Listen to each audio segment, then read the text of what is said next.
Welcome on the set with Mariam, creator of MZ Production and director of Frenem. Hello, Mariam. Hi.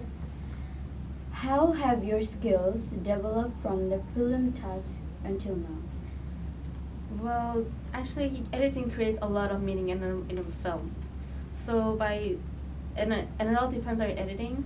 So in one of my prelim tasks, I have a coach of editing, which is basically having one clip and putting it with another to create a meaning. If you have a one person smiling, and put it with another person following, you can create a really mean meaning, like she's mocking her. But if you put it with a nice clip, you can make it like she's really like smiling at her or something. Yeah. And I can clearly demonstrated that on my blog. So that's that. And there's another style that I really love. It's seamless editing. It's also known as continuous editing. So with that, you can tell a story really smoothly and follow the whole story throughout without even cutting. You can, because you've actually followed the protagonist or the character or the main character throughout the story, no matter where you go. How did you use this editing style in your film?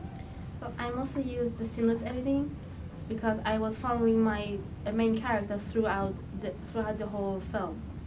So even when she gets up and walks out to the corridor, I'm still following her, and I made it seem like I didn't change the camera. So it's like you're seeing her and you're following her throughout.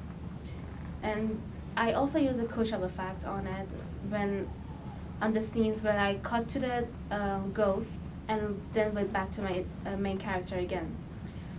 And I also used it when there was a close up at her face in the hospital, and I cut to the flashback of whatever happened to her, and then I went back to her face to her facial expression again, and I edited that with the fade out transition to make it seem like she's remembering what happened while she's asleep.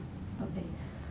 So I also edited some music in it, and when she's walking towards whatever she's doing and going and seeing the ghost, I put heartbeat sound on it, the clock, the digital clock, and some high intensity music to kind of set the mood for everything. And when she starts running after she's scared, the heart rate goes up, and that actually tells the audience that she is actually scared of everything. Okay. So, tell me about your setting. Well, the setting is pretty much dark, so I wanted to give this creepy mode of the horror film. Whenever I do my research, that even in Conjuring or It or whatever horror movie that you're looking at, it's always kind of a dark setting. It's always like one light source, or the light is so far away that you can't even reach it or see it most of the times. So I created that dark mode. I only use a one LED light to kind of highlight my protagonist only, because she is the main character. She's the one that you have to follow throughout the movie. And for her clothes and costume and everything, I mostly use like everyday clothes, because it's like another day in life of the students basically. It's not flashy, it's not a party, or it's nothing. It's just another day in a life.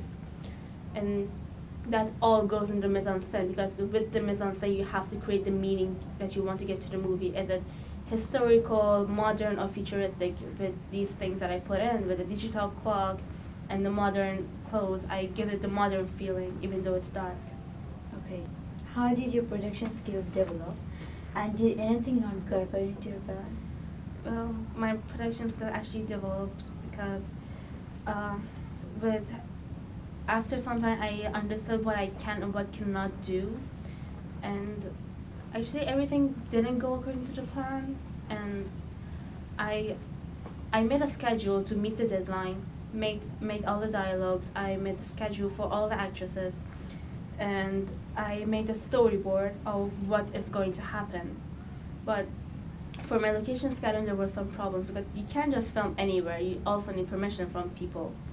Yeah. So I had to find a place that was close to my idea of what I wanted to be in the movie, in the film actually. And I found a place, but I had to adjust my script to make it like adapt to whatever it is in my location. So like for falling down, I could have, if wasn't lucky, I could have found a place that didn't have any stairs. Then I had to adjust my script according to that, make it fall somehow. Yeah. But for my film, I adjusted the script that I didn't have to change that much. So. Okay. So, overall, do you believe your production skills have developed? Thank God it did, because at the beginning I have absolutely no idea how to edit, and with the help of the software and the teachers, they told me how to do it, and they actually taught me the transitions, how to cut, how to edit, how to do the star building, how to do the title, how to actually create a suspense in my movie. Because in one of the scenes, I made the speed duration of that scene go slower, that no one will notice, but it is slower, to create more suspense for the audience. Mm. And I also made my title I kind of animated it, so that when you see the title, you can actually, even though if you don't understand it at the first, you can see it glows, and the glowing kind of increases towards the end of the title. Okay. That's really interesting. Thank you, Mariam, for coming on the set. No problem.